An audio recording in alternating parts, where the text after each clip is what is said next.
On tonight's episode of the CHGO Cubs-related podcast, the Cubs drop the series to the Reds, but they pick up the finale. We'll talk about the scuffling offense and the outstanding Cade Horton and more, and see how this team gets back on track for a strong finish. All that and more on tonight's edition of the CHGO Cubs-related podcast.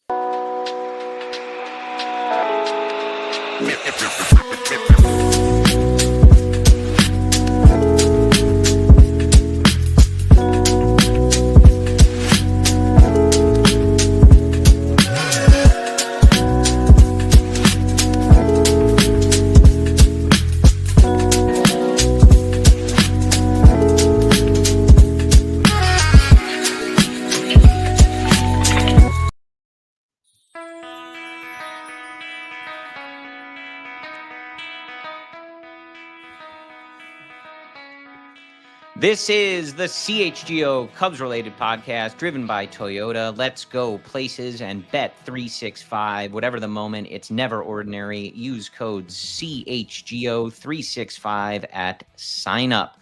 Good evening, everybody.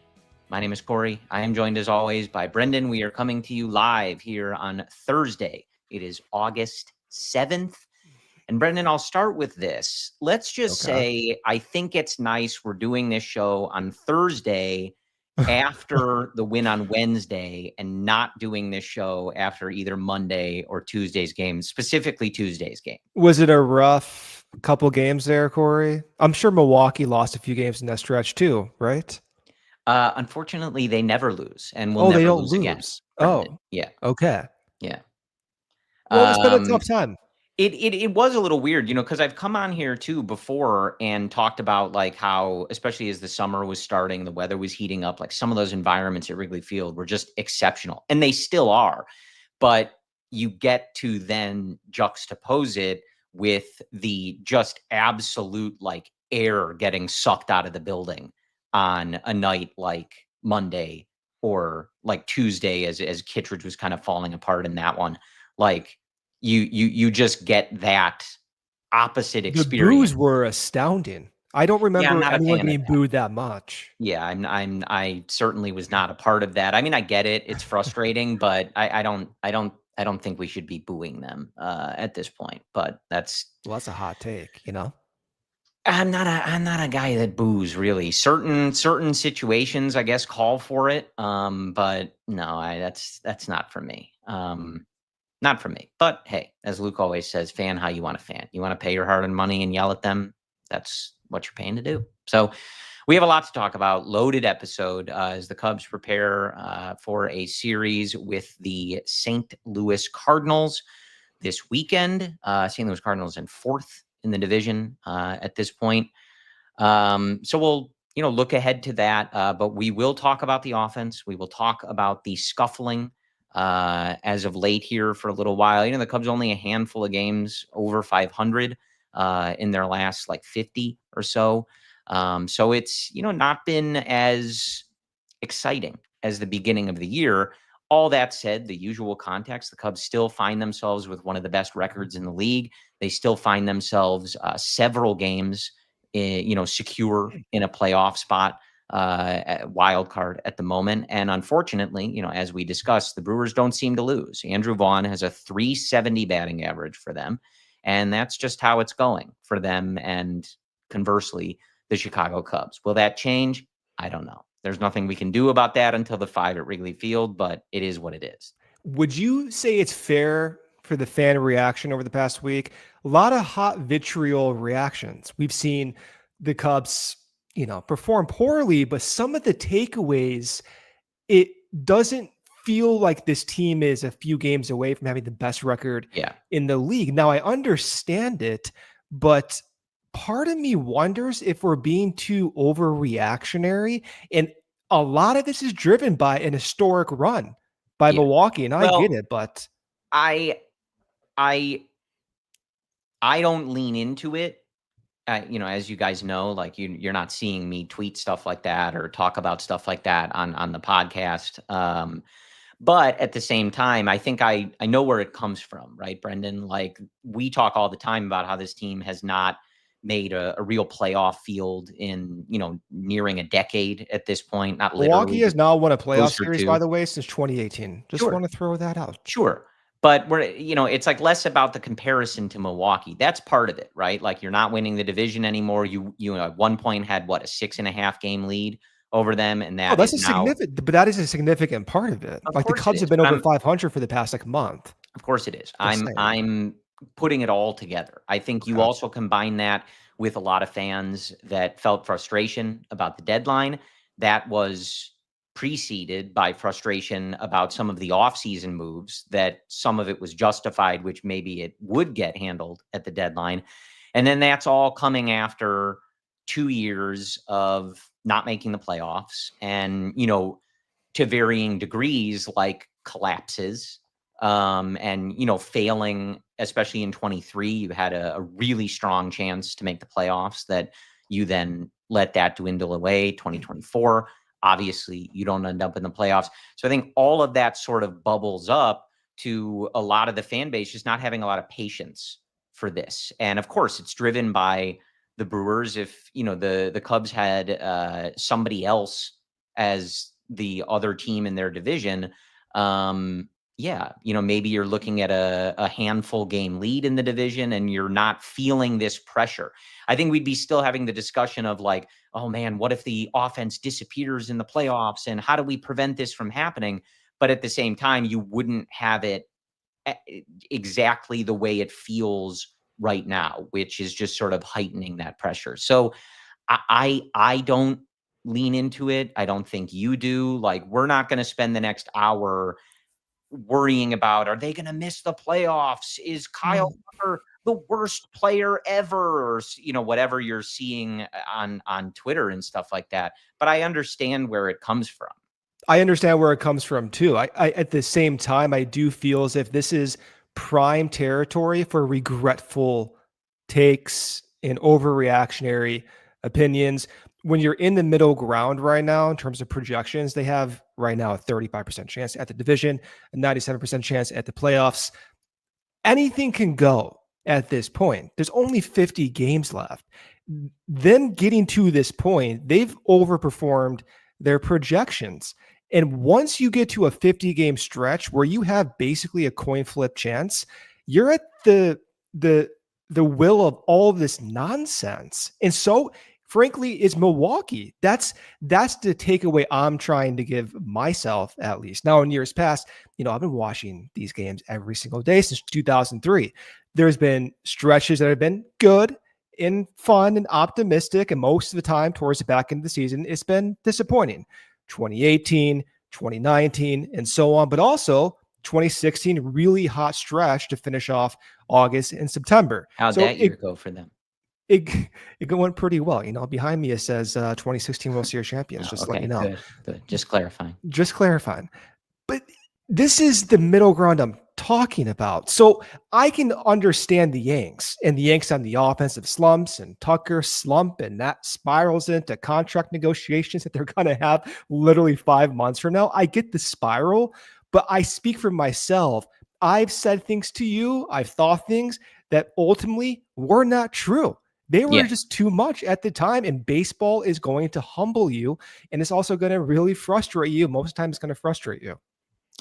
Yeah, I mean, it's tricky, man. And I think you pair that as well, just with the way that they started, and kind of how it's been since then. And I think you do like really come to a pretty clear understanding of like, okay, like I understand why the fan base feels this way, especially because it's also Milwaukee, right? Like, yes, they're playing crazily. They're on an insane run. Like they sweep A stupid everybody that's one. bad. Yeah, It's ridiculous. nuts. But you pair that with like, again, like this is a team that you're always spending more money than. You took their manager. Like at some point, the fan base is going to get frustrated. Like whatever the answer is, rational or not, we have got to be better than these guys and stop letting this happen. You combine that, Brendan, with, you look at their record, like June 13-13, July 14-10, August now 3-3. It's been a couple of months. July was, 4 games over, but it's been a couple of months closer to kind of 500 baseball versus the beginning of the year where you had a couple months where you're several games over 500. And I think that's where it all sets in for people. But there's a lot of nuance to this. Well, two And things can be true. I'm not happy with the current projections, nor was I during the offseason. sure, I'm not happy with the state of the middling prospect rankings from 10 to 30, and that may prohibited the Cubs from getting started pitching. I'm not happy with that. At the same time, I recognize that in the position they are right now, a lot of nonsense can push them into a sure. division. You Yeah. can balance two things at one time. I think it's fair to Yeah. talk about that. And also, you can criticize the front office and the execution, at the same time acknowledge the position they're at. Yeah, and that's where I ultimately land. Like, I feel this too. Like, you guys know, like, I was at 2 of these games in this Red Series. One of them was the win. Luckily, I didn't have to suffer through Monday as well. But, like, I'm not happy. Like, Brendan and I are texting each other, like, trying to keep each other sane in the moment. Oh, you talk about hot takes. Do not hack our Yeah, like, phones. there yeah. So, totally, like, we get it, like, Yeah. fans just like anyone else, but at the same time, like, I this team is still really good, and so I don't wanna sit here and talk about, these, worst case scenarios or lean into sort of my worst feelings at the moment, because I still think this team is really good. A 4-game lead in the division is not insurmountable, and right now, and I know 2023 scared a lot of people, but they have a really strong chance to make the playoffs. And in order for that even to get into the discussion, like, you're talking a catastrophic meltdown, which would like change the organization. Like, I think you'd have heads rolling, like, and hey, if it comes to pass, we'll cover that, just like we do anything else. But I just don't want to sit here and talk about these like dire circumstances when ultimately this team is still one of the better teams in the league, and they have a very strong chance to have a successful and meaningful season. And that's what we're going to focus on in this episode is like, how do they do it over the course of these next 2 months? And they only have 5 with the Brewers. So that's the part that you can control as far as the division is concerned. But otherwise, like, we've got 2 months of a season that is looking like it's heading to the playoffs. Like, I'm going to act like it. And I'm going to think in the perspective of like, how do we get there? And how does this team have some fun and play some meaningful baseball, Yeah. even if like right now they're clearly not at their best. And I get why it's concerning. And Of we're going to course. talk about that. Yeah, and it's not to brush off Kyle Tucker's power Of outage, course. not to brush off Seiya Suzuki's odd plate appearances at times and the poor stretch to start the second half post break. I don't want to brush off Michael Busch's hot stretch or cold stretch. I don't want to brush any of that off. We should talk about that. Mhm. And some of those maybe are genuine concerns and maybe they're not. It's worth talking about that. But I do feel as if there's a balance, and maybe this is just recency, right? But I feel like every time I log online, I'm like, is this team almost 20 games above 500? Do we have a 98% chance of making the playoffs? Yeah, I'm pissed off like everyone else. I wish we had a Yeah. frontline starter. I wish Tucker was hitting bombs onto Sheffield too. I get it. Hell, I wish they extended him for $3 billion. I don't give a damn what you give Yeah. him, right? Like, I share all this, but I dial it back and I ask myself questions. Okay, realistically, should I be digging my grave right now? And maybe the answer will Yes. ultimately be yes, but right now at this moment, I don't think you can. Yeah, and look, I also, even adding to that, like, I get it, right? Like, it's easy to I read off their records in those months since then. And, baseball at times is very much like how you going right now Yeah. kind of thing. And it is easy to push back and say, like, great that they were, 8 games over 500 in May or whatever. That was 3 months ago. Like, they need to be doing this now.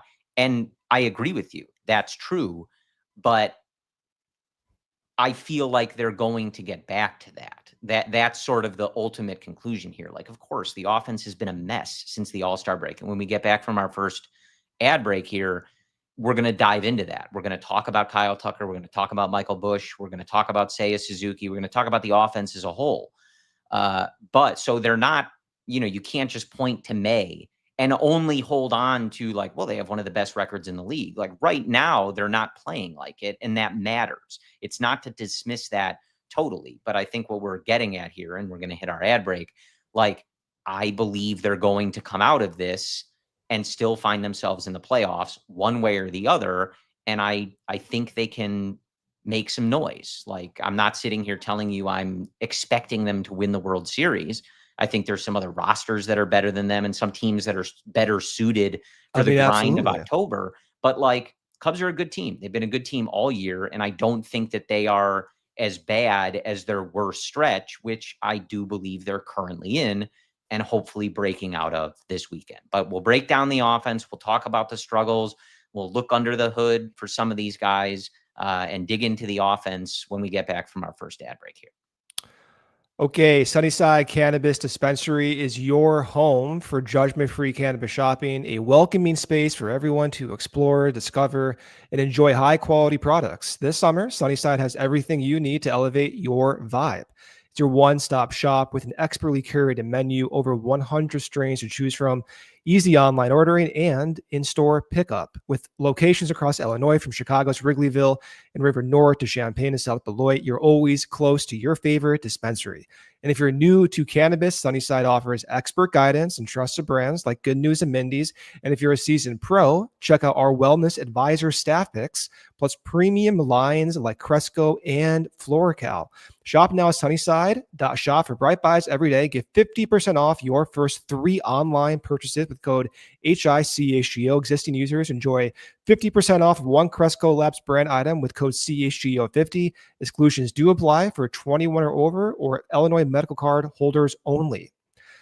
Hey, Cubs fans, thinking about upgrading your drive this season? Check out Toyota's 2025 lineup. The RAV4 is ready for anything, versatile, reliable, and always up for adventure. If you need space, the Grand Highlander's roomy and road trip ready. If you're looking for efficiency, the Corolla is smart, stylish, and easy on gas. And if you're looking for something tougher on jobs, the Tacoma brings serious durability, and the Camry, sleek, fast, and performance-packed. Summer starts here with amazing deals on a lineup built for every kind of trip. Visit your local Chicagoland Toyota dealer or check out Toyota.com today. Toyota, let's go places. And hey, upgrade your fandom too. Become a CHGO diehard today and get exclusive content, merch discounts, a free t-shirt, and access to our CHGO Discord lounge. Join the community at allchgo.com and we will see you there. All right. And on that, for our CHGO diehards, you can visit allchgo.com for more information. But we have 2 rooftop events coming up on August 15th and August 18th. Rooftop, Luke Stuckmeyer will be there, and the CHGO diehards. Tickets include all-you-can-eat food and drinks throughout the game, a CHGO shirt and hat, and of course, the immaculate vibes that only Luke Stuckmeyer can bring. 2 games, check it out. Price of 1, all on allchgo.com. Looking to becoming a diehard, you get a discount on that. All the information at allchgo.com. You can go to the events tab. 2 games for the price of 1, the 15th and the 18th on the roof. All right, Brendan, I want you to do it.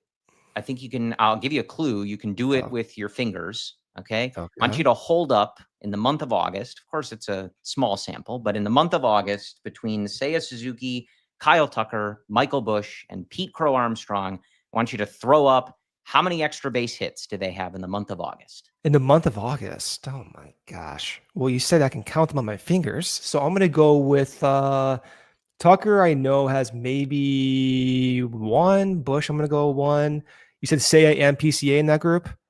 I'm going to go Pete 1, Seiya 2. I'm going to go with 6. 2? You're kidding. Seiya's got 1. Pete's got 1. It's been a rough week for us, huh? It has been rough.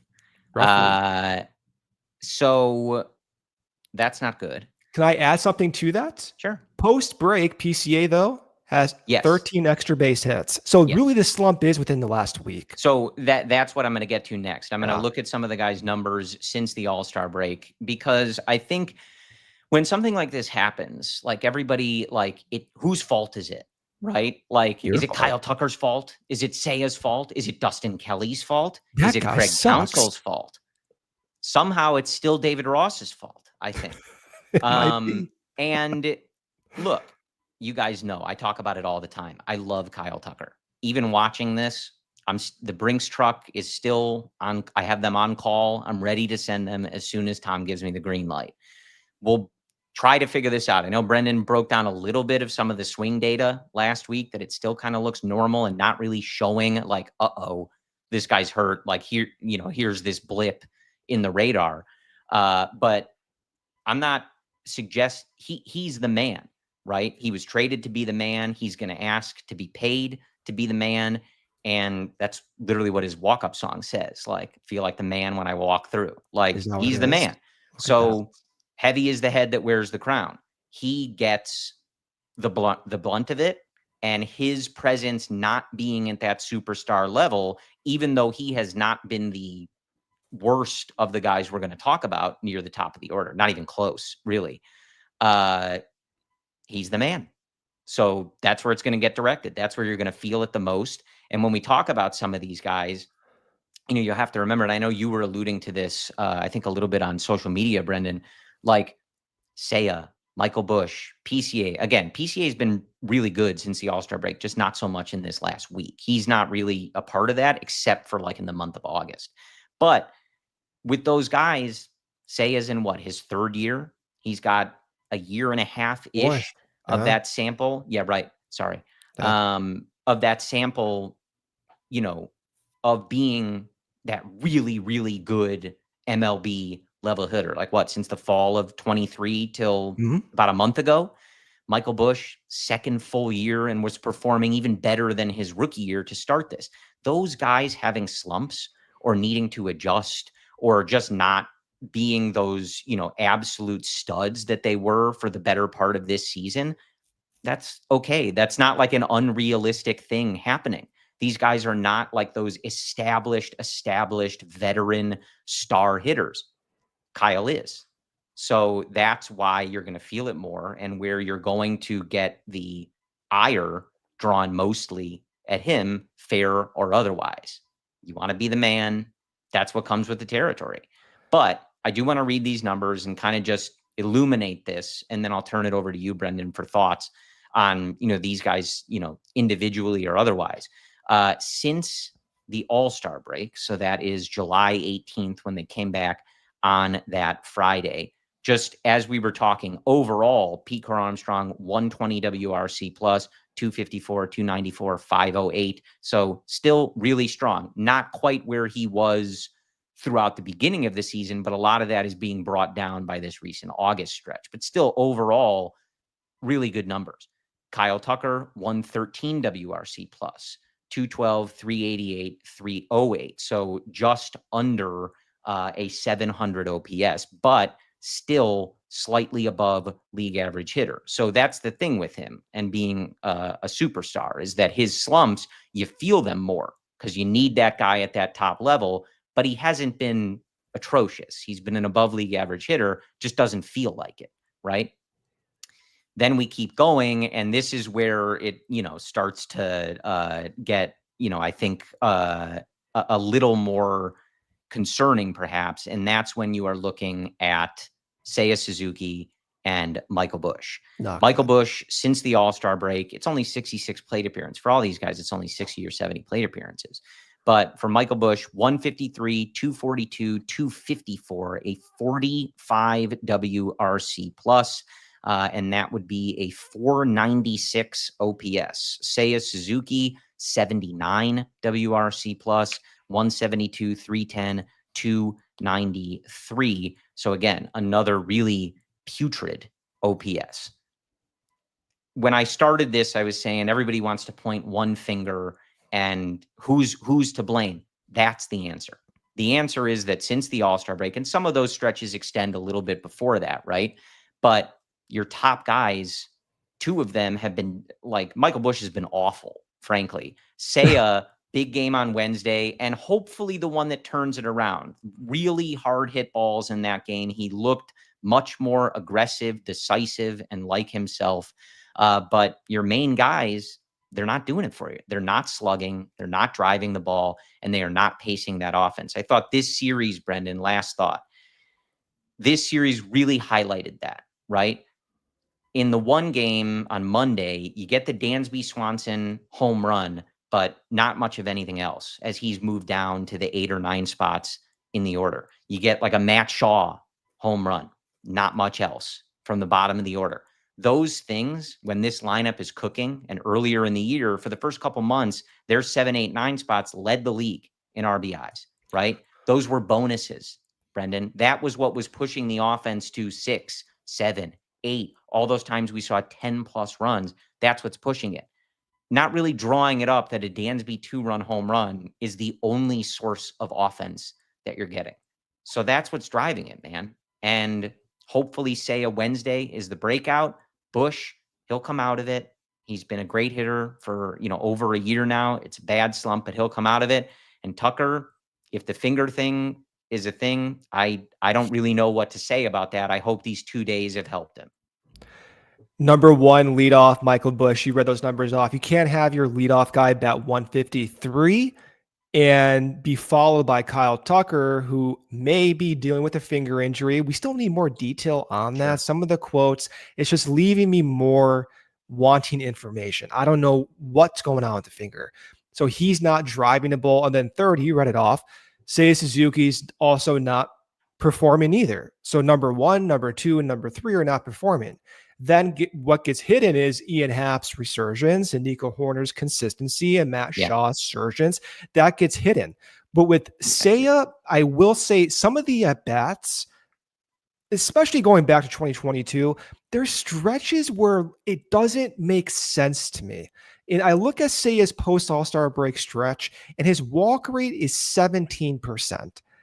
His overall rate is under 10%. And we've talked about this with Seiya for so many months, where at times he looks passive, where he doesn't have that aggressiveness. At times he looks like he's over aggressive. And I don't know the answer to that, but it is frustrating. And you can see on his face when the at-bats are just not, call it convicted. I don't even know what word you want to give it, but you can tell he's just not clicking. And then all of a sudden, a few months goes by, a few weeks goes by, and he comes back out of it. So for this Cubs team to come back offensively, we need, of course, the top 3 hitters to produce, whether it be Michael Busch or Ian Happ at leadoff, followed by Kyle Tucker coming back and showing that power and driving the ball. And then followed that by Seiya Suzuki showing that consistency we saw for the majority of this season. Those 3 hitters need to produce. And if it's not going to be Busch in the leadoff, then maybe you consider putting Happ back out leadoff. But that's the crux of our issues right there. You can't expect high offensive performance when the 3 guys getting the most at-bats are failing to get extra base hits. Yeah, 100%. And like I said, and it sort of pairs with like the beginning of our conversation, like I expect these things to turn around. Tucker, I'm really not sure, right? Because you're getting weird answers on this finger thing. And we just know those little vague things. answers. It's not even a real answer. The other day, like what he was saying was a little different than what Jed was saying. What did he say? I missed that. Now I'm going to get it twisted, but like there was a little bit of like, yeah, I might be feeling it a little bit. And like, I don't know if he's feeling it or not. And you're like, well, what does somebody know? Like, but regardless, it's also one of those things. We texted about this, I think, a little bit. It made me think of Chris Bryant, and only in the way that we had talked about him at times where you had little things. He'd like bump his knee on the wall, like trying to catch a pop-up. And then you'd see it affect his swing. And it's not to compare them in any other way. Just then there's guys in any sport really, but especially baseball, they can be like beaten to a pulp physically, and they're still the same guy. They find a way to perform. Their mechanics don't change. They just gut through it. There's other guys where the littlest thing, like they're well-oiled machines, they're fine-tuned machines, the littlest thing throws it off. And whether that creates pain or reduces strength or creates passiveness that isn't otherwise there, that we don't know. Yeah, like, we don't that's know. difficult to quantify. But sometimes these little things, even though they seem small, I know Dustin Kelly was talking about that finger being kind of like the anchor point on the bat for a guy that grips the gas it really pedal tightly. is what Boog The gas described it pedal. as. Yes. Yeah. I don't know. Will it get better in the next couple months? I have no idea. I wish I could give you guys an answer. I think we're lucky that he's so good that even while he's dealing with this, he's He's still an still above above league average. average hitter. Like it's not the worst thing in the world, but you gotta see more. There's no question at the beginning of the year, he was a lock for like a walk or two and an extra base hit or two basically every single night. He was in absolute cruise control. And we talked about it. Not only was it just a joy to watch, like I remember watching that Oakland series early in the year when they went out to Oakland. And I was laughing audibly every That was the time he came happiest up you've ever been. because he's just smashing the ball. I was like, this is unbelievable. Like I didn't know hitters like this existed. We also talked about the effect that it had on the lineup, having that stable presence. And, you look at these slumps, you look at their run totals over the last several days, like so many 1 runs, 2 runs, 3 runs, the bullpen, the starting pitching having to be absolutely perfect. That's what he was brought in to sort of prevent.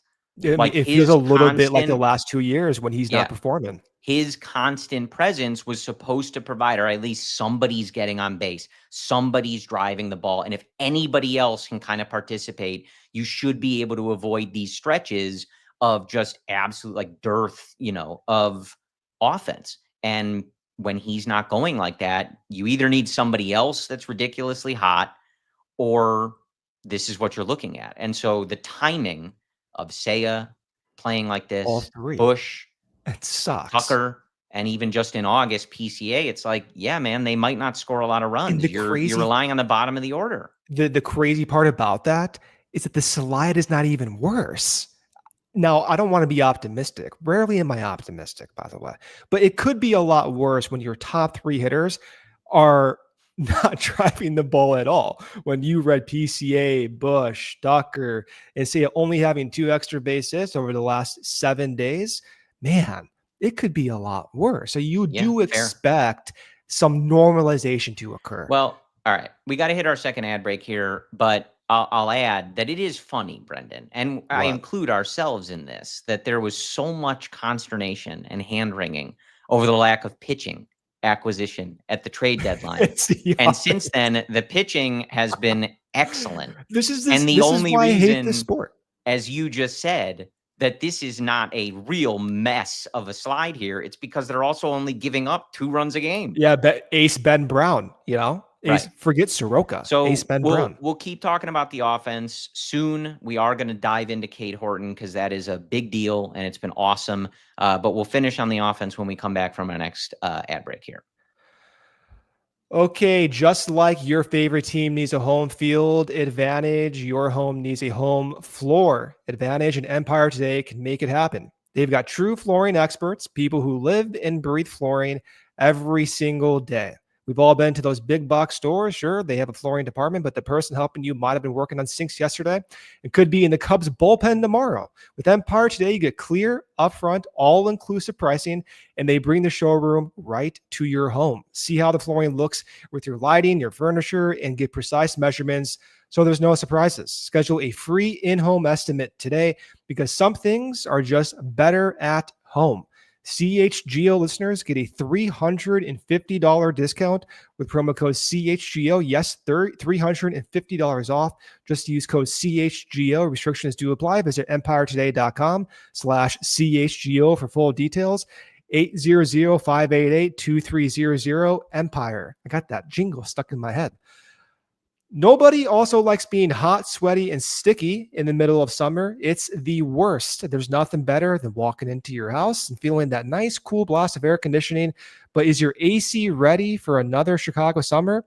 Four Seasons Heating, Air Conditioning, Plumbing, and Electric has been keeping Chicagoland comfortable for over 50 years. Their experts handle installation, maintenance, and repair so you can stay cool when it matters most. Remember last summer, Chicago's hottest year on record, the heat index hit 114 degrees at O'Hare.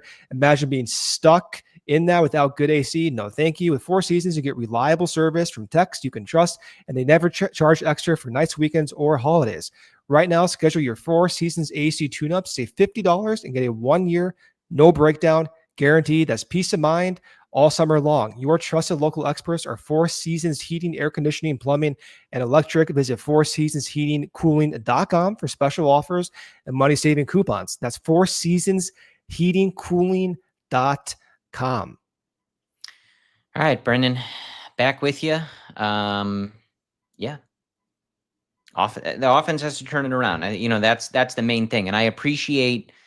I liked the lineup on Wednesday. Honestly, I appreciated Craig Counsell, Kyle take 2 days off. At that point, by the time they play on Friday, it's 72 hours he's had off since finishing on Tuesday night, basically. Yeah. Michael Busch, take off. You got a tough lefty in Abbott. Not a good matchup. We're not doing that.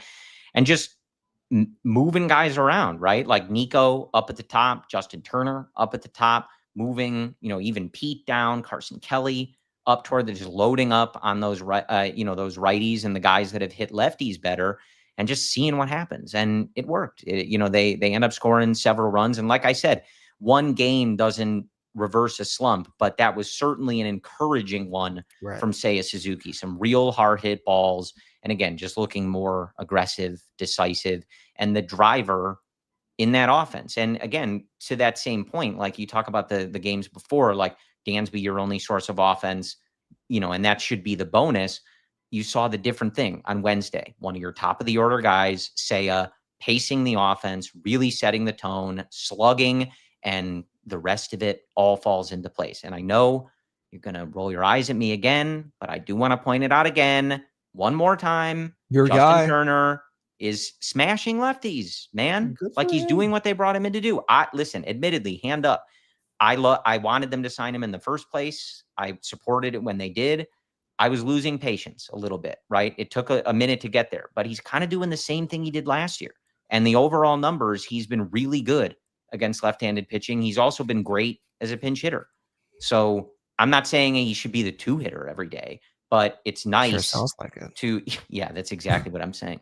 It's nice that is working the way that they wanted. And when you pair that with Willie Castro now, instead of Vidal Brujan, you feel better about the bench and you feel better about Craig's ability to mix and match these things. Like earlier in the season, the idea of like, oh, Tucker's not doing as well, Busch is struggling, we got to sit both of those guys. You would have been like, well, who's hitting today? Right. Like we're not even going to get any hits if those three guys are in the game. You feel differently about that situation now, which is a good thing.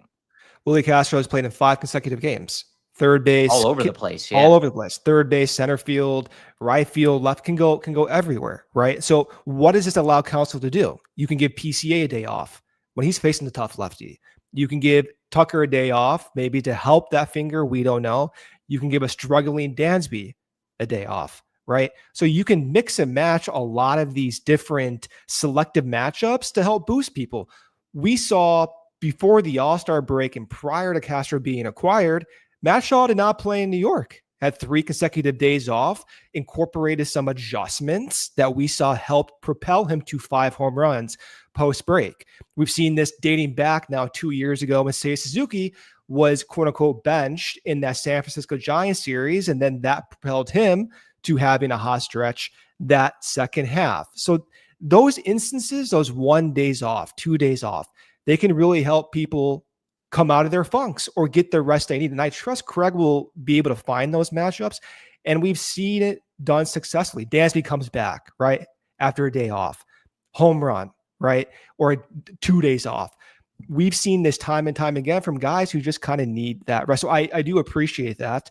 But at the same time, I don't want to gloss over the potential impact of frustration over not driving the ball from Kyle Tucker. Like, I totally understand that, but I think where you and I come from with Kyle Tucker is, I'm not a medical doctor. You're not a medical doctor. Clearly, you're not getting the answers. Who are we to say if he's going to be fine or not fine, right? I can try my best. I can go download every single data point that we have at the public setting, and everything looks the same. The exit the swing speed looks the same now as it did 3 weeks ago, 2 months ago, 4 months ago, hell, 12 months ago. I can look at the bat tilt, how the bat's going through the zone. Basically, it looks exactly the same now as it did a month ago and 3 months ago. I can look at the attack direction. I can look at the attack angle. Everything looks the same. So if I were not watching the games or did not have any type of like extra base hits or those numbers, I would think Tucker's fine. But clearly, we're hearing Dustin Kelly suggest something's not there, right? I don't know the answer to that. And so Yeah. I can't draw like any significant, conclusions of what to Yeah. expect from going I mean, forward. I feel like you're certainly not seeing him kind of barrel up the ball, especially on a line or in the air as much recently. And I feel like, you can feel again, that's why I liked the couple days off. And we'll see, I mean, I'm assuming he's going to be in the lineup tomorrow, but we'll see if Craig, decides or they decide they'd like to keep that going. But I do in the game on Tuesday, I think he struck out looking twice. And that for me was one where I'm like, all right, he's like, obviously I can see it in the results, but you're like, he's off. Yeah. So now it's maybe creeping into his head if it is something physical, Yeah. because that's just not really, I'm not saying he's never struck out looking before, but twice in one game in the middle of an over, and you're like, this is not right. He's got such a command of the strike zone and such a good approach that, a lot of the ground balls are just not driving the ball as much. Like, okay, we're trying to figure out what's going on. Maybe it's just a slump. Maybe it's related to this injury. But watching him like in between and caught up on some strikeouts looking, I was like, all right, he does need a day off at the very least, because like now this is getting into his head and it looks weird, which we just really have not seen from him very much. I'm just laughing at Edward Elric's comment. Nico runs like the T-10,000 Terminator. It's true. He does have like perfect running form. I got to say, when I'm running myself, I try to keep that same form too. But it does highlight how important has Nico, shut up. How What a important, transition. it does highlight though, like how good has Nico been during this stretch? I think it was 34 pitches in a matter of 2 or 3 games that he Yeah. saw multiple 10 plus pitch at bats. And he's looking like every bit of that best self we saw from him over the past 2 years. And he moved over to shortstop when Dansby had that day off, so Willie Castro could play second base. I mean, what an amazing season Nico has had so far. Well, and just putting it in perspective of the sort of time period that we're talking about right now, since the All-Star break, Nico Horner 338, 387, 397, what more a do you 126 WRC plus. Excellent. With runners in Just scoring really position excellent. too. Yeah. Really excellent. And one of the guys again keeping this from being a, more sort of disastrous situation going on here. But I do want to I think that's what we got on the offense. Like Seiya will turn it around. One game doesn't do that, but he'll turn it around. He's got a good sample. He's a good hitter. He's a streaky hitter. Yeah. And Yeah. his cold streaks look bad. Like Awful. visually, they're some of the worst looking cold streaks you'll see. Didn't you say he reminds you of like Soriano's cold stretches at times? In the sense that sometimes you feel like he's just, what was it? I'm blanking on the name. NBA Jam, like where their shoes would light on fire. Like on Sega. On fire. I'm an old man. Yeah, you make like 3 threes in a row and the shoes would like light on Yeah, fire. yeah. NBA Jam. Yeah, so you'd feel like that, and then other times you feel like this guy, I literally couldn't hit a beach ball if they threw it up there. So just a little bit of that. So, but Michael Busch has been really strong for a year and a half in his MLB career. Like he'll break out of this. He'll be better than this. He's not going to put up, what did I say, a 45 WRC plus since the All-Star break. He's going to be better than that. It stinks that it was all happening at the same time. Tucker will continue to be good. I wish I could give you more confidence, but because there might be a physical thing that I don't know the extent of, and they don't seem to know the extent of, I hesitate to, if he is healthy and this stretch is just a slump and he's just a little off, he will break out of it. I guarantee you that. And he will look more like the superstar that he is and has been for this team. If there is something physical that does not get better, I can't make those promises, and I really don't know. And I wish I did, and it sucks, but it's part of the game. So that's just one of those things that, you have to wonder and see how it goes. But well, that sounds a little dark. Can we give any other answer though? No, that is what kind of keeps me up, right? Like, I just don't know. That's the problem when we talk about this Yeah. offense. You're assuming people are healthy, and you're Right. assuming that a finger injury that happened on June 1st isn't having lingering effects, especially after the hot stretch he had in June. He hit Right. 5 home runs in June post finger injury. And again, the data looks fine. So what am I supposed to say? How significant is this? We just don't know, but it doesn't look that When I bad. guess that would be the hope that it's not related to that. It's just a slump, which all guys go through. It feels long and it feels bad, And it but may be somewhat hopefully, contributed by a finger injury. yeah, hopefully it's Yeah. not something that lingers and he breaks out of it like he will. But if there's something going on that doesn't get better, it's hard to predict what that looks like. And also hard to say how the Cubs should address it. Like so many Well, people are there's like, he nothing you should can go on the do. IL. Like he's got to agree to go on the IL. They can't just make him go on the Well, and who's if going to they replace him? He's above well, league that's a average. separate no. I'm saying without like a clear diagnosis or thing, it's I don't know what anyone should do, but No, it's and not I as simple. Yeah. yeah, but even even if you do IL him, he's above league average in Right. this slump. Yes, correct. So But that's then there's the other valuable. should Craig move him down? I don't know. It depends Yeah. if this is not going to get better or not in terms if of this injury. Anyway, we've belabored that point. You guys get it. They're better than their worst stretch. They will break out of this, and hopefully this weekend we see more length in this lineup and we see some more crooked numbers and especially just some breathing room for some of these pitchers. And one of them being Cade Horton, who I think we've talked about it before, just how great he's been. We've obviously been keeping track of him since the beginning of the year, but I was watching our friends over at the Bleacher Nation Cubs podcast earlier, and they were talking about, is it, really going under the radar, just how good he's been. And I think the answer is yes to that. He has been exceptional. And there are a lot of numbers to back that up. But I was looking at, something earlier from Aaron Layton on Twitter. Righties against Cade Horton in his last 6 starts, hitting just 104, 173, 167 against Cade Horton. And I think for me, Brennan, I'll let you break down kind of what he's doing and his repertoire, et cetera. But we talked earlier in the year about how him and Ben Brown really, they're different, very different, but they need to grow just as pitchers at the major league level. And a lot of that includes making your pitch in pitchers counts, not leaving the ball over the plate, not hanging pitches when you have a 1-2 or an 0-2 count, putting guys away when you have that advantageous count, not walking leadoff men or not walking the 9-hitter in front of the best hitters in the other team's lineup. Little things like that. The stuff is good, but just pitching, learning how to pitch to MLB hitters and learning how to pitch at the MLB level.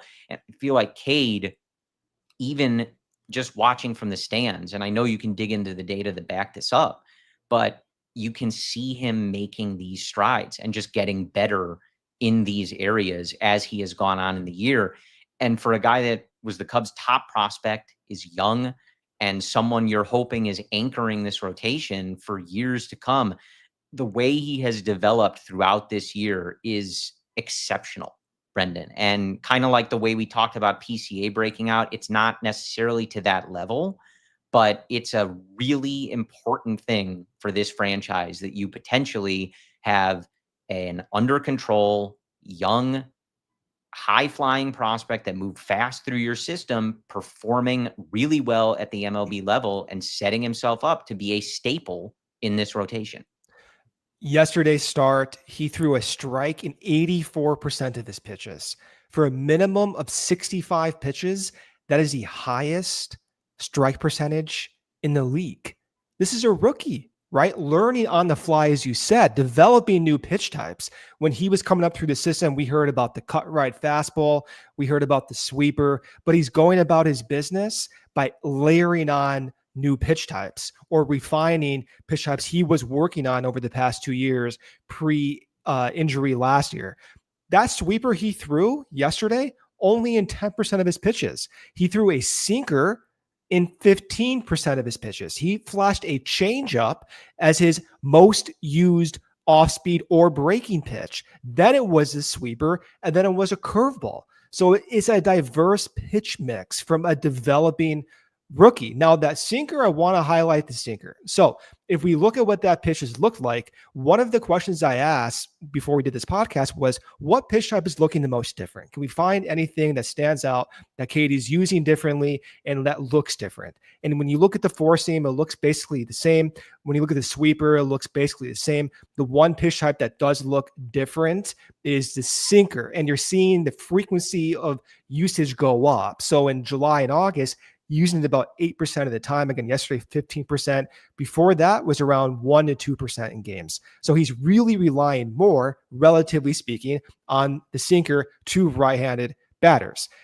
The pitch looks different in that it has less vertical break, and the spin axis is a little different as well. So when I asked the computer, hey, find me the most different features of all these pitch types, those were the two that stood out.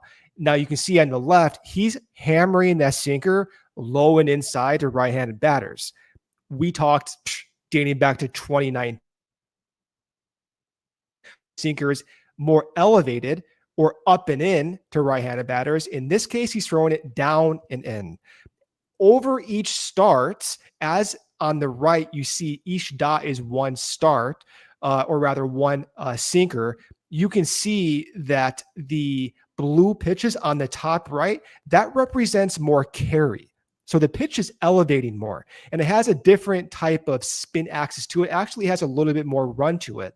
This sinker he's been throwing actually resembles more of like a straighter sinker. And he's able to perhaps rely on this, get a better feel, locate it to where he wants to go, and it's not carrying as much. So in a way, it's like a straighter sinker than he had. And it almost resembles, again, it's not his four-seam fastball, but it's closer to that shape than it was to his changeup about 3 to 4 weeks ago. So the next few traits that we want to see stand out from Cade is continuing to rely on that sinker in strike counts. I would like to see him elevate that sinker a little bit more, but then again, maybe that's intention.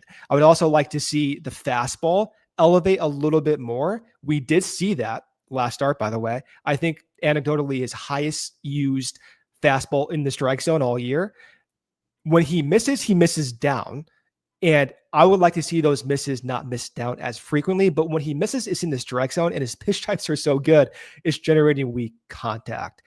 It's been surprisingly incredible, frankly, how fast he's developed this year when they needed him the most. I cannot even imagine where this rotation would be without Cade Horton this year.